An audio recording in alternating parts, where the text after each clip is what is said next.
You're watching PJTV. I'm Steve Green, and this is the one and only Coast to Coast Tea Party. Last week, we went to Michigan to talk to Tea Party organizer Gene Clem about some dirty tricks being played by the Democrats up there. This week, down to Georgia's 4th District, where Hank Johnson might have met his match in Liz Carter. Thanks for joining us today, Mrs. Carter. Thank you for having me. And yes, oh, it's our pleasure, believe me. Now, I don't know how many people are watching this Georgia 4 race just yet. You know, everybody's on vacation in August. So can you tell us a little bit about yourself? You know, I'm a business owner. And actually I just found out I'm the only Georgia GOP candidate for federal elections. So I am the only woman running for a congressional seat here in Georgia. We don't have any women in our current congressional leadership. But my background is business. I've never run for office before. I'm a mom. I live here in my district. And I really believe that we've got to get common sense and business sense to D.C. And we've got to yank Hank. He has just been an embarrassment to this community for far too long. Well, yeah, your district has a history of electing characters, I guess would be the right word. Cynthia McKinney, now Hank Johnson. We actually have some video of Johnson at a recent hearing. Let's go ahead and run this.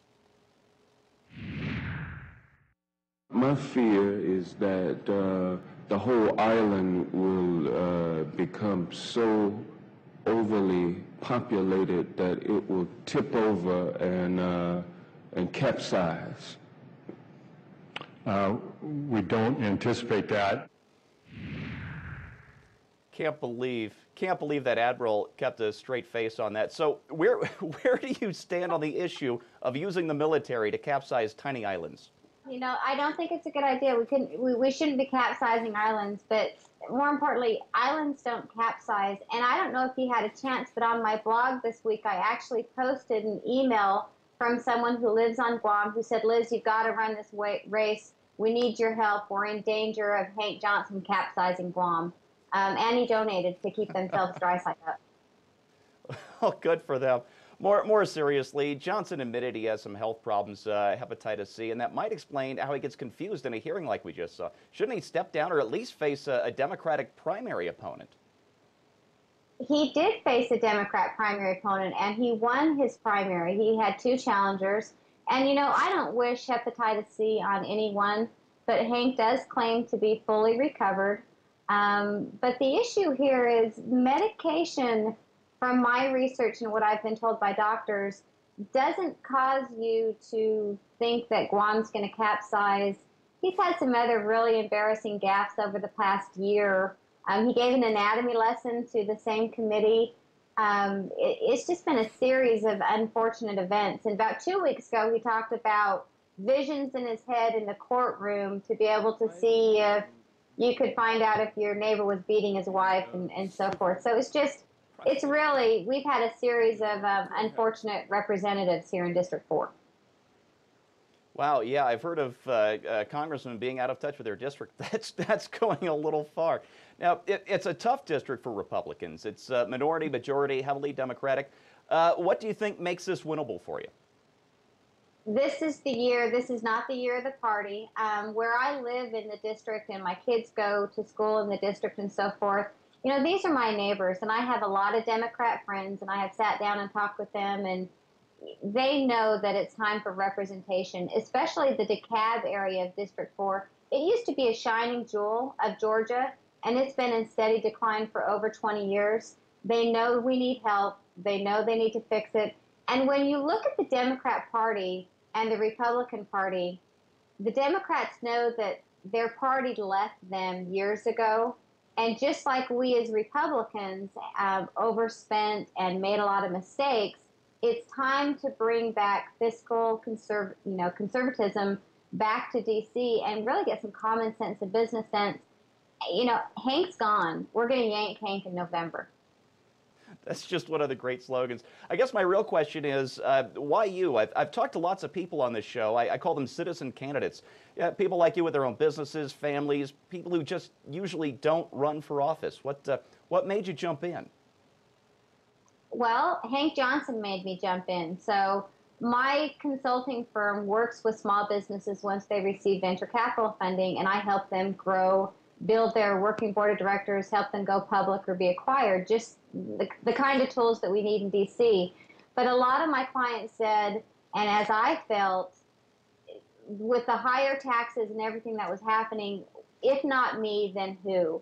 And then I was, of course, listening to the radio one day, and I heard Congressman Johnson talking about, you know, if we don't censor Joe Wilson for his comments, that there would be white hoods and white robes down the countryside. And at that time, I just said, you know what? I've had it. I'm tired of the Cynthia McKinney, Hank Johnson representatives of District 4. The people deserve more. We have been heads down, working in our community, trying to fix things while we have jokers up in D.C. who just don't get it.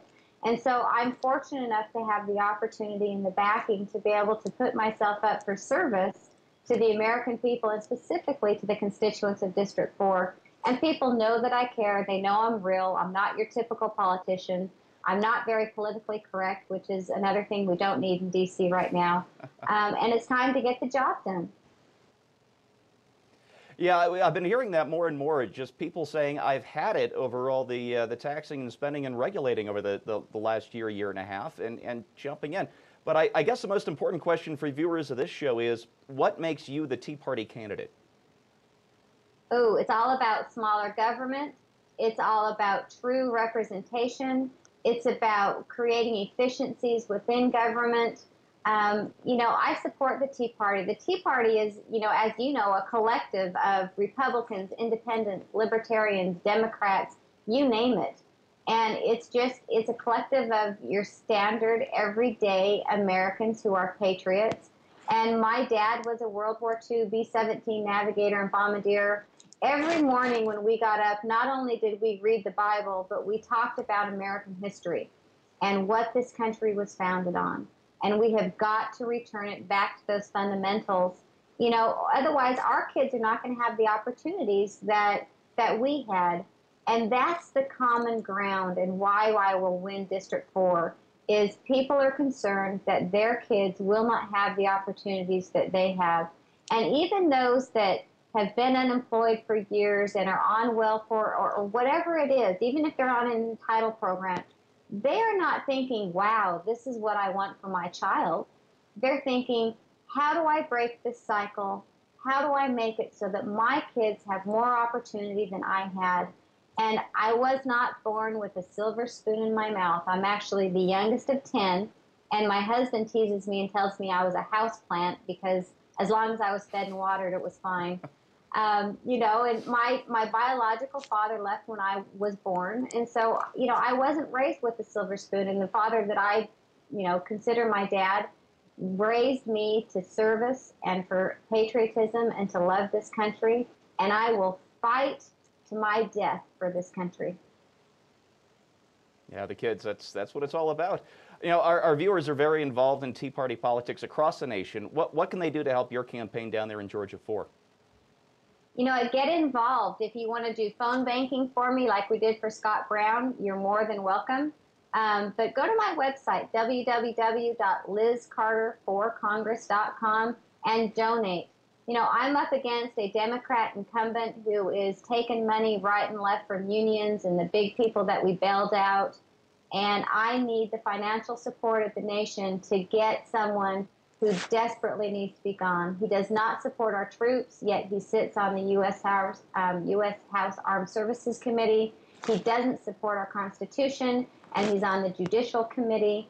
This is, everyone can laugh and talk about, you know, Hank Johnson isn't quite all with it. Where he's a nice man, actually, I've met him, he is a nice man. He's a dangerous man to the American people, and he needs to be sent home. And, you know, just yesterday I received my second, you know, 4-page all-color mailer that was prepared, paid for, and mailed by tax dollars, and it's all about Hank Johnson. So I need your support. Thanks again for taking the time to talk to us today, and you know what, best of luck in November. Thank you. We're going to yank Hank in November. Thank you, Steve. That's my favorite slogan. Thanks for coming on. That's Liz Carter, candidate for Congress in Georgia's 4th District. You can find out even more at lizcarterforcongress.com. And that's your Coast to Coast Tea Party. We're lining up a great guest, or maybe two for next week. Until then, thanks for clicking in, and for PJTV, I'm Steve Green.